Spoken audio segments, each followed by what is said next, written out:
Hi everyone, I am Annette Morris, and today I'll be bringing to you a challenge,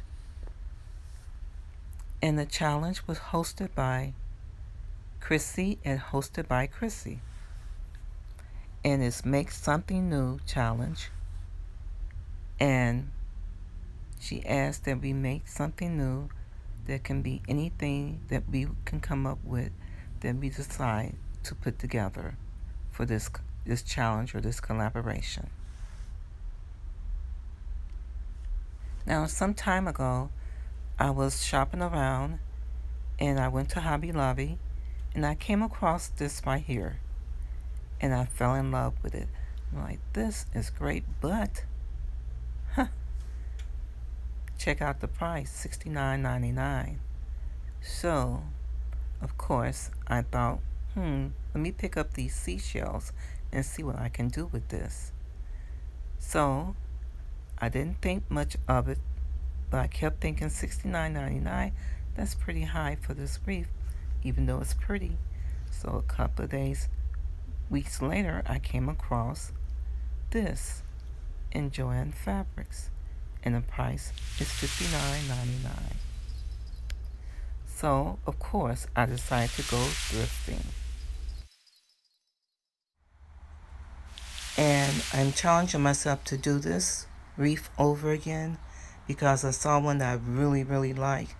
So stay tuned and see what happens.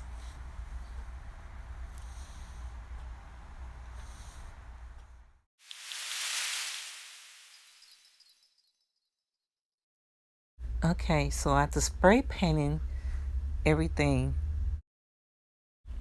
so with using what I have, I'm going to try to attempt to get this look. Several coats of white chalk paint. And to get that blue, I decided to do flowers. I didn't want to paint my starfish because I used those throughout my decor. So this is what I'll be placing that blue with on the wreath.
A list to the playlist to see other participants will be listed below, along with Krssie channel. I would like to thank our host, Krssie, for this collaboration, this challenge, and a home decor tour will be coming up soon. And that's when you'll see it on display. Okay, so what do you think? Did it come out okay? Well, thank you for watching, and don't forget to subscribe, like, and comment down below. Did you like it or not? Give me that thumbs up, okay? And we'll have more home decor to come. Thank you, amores.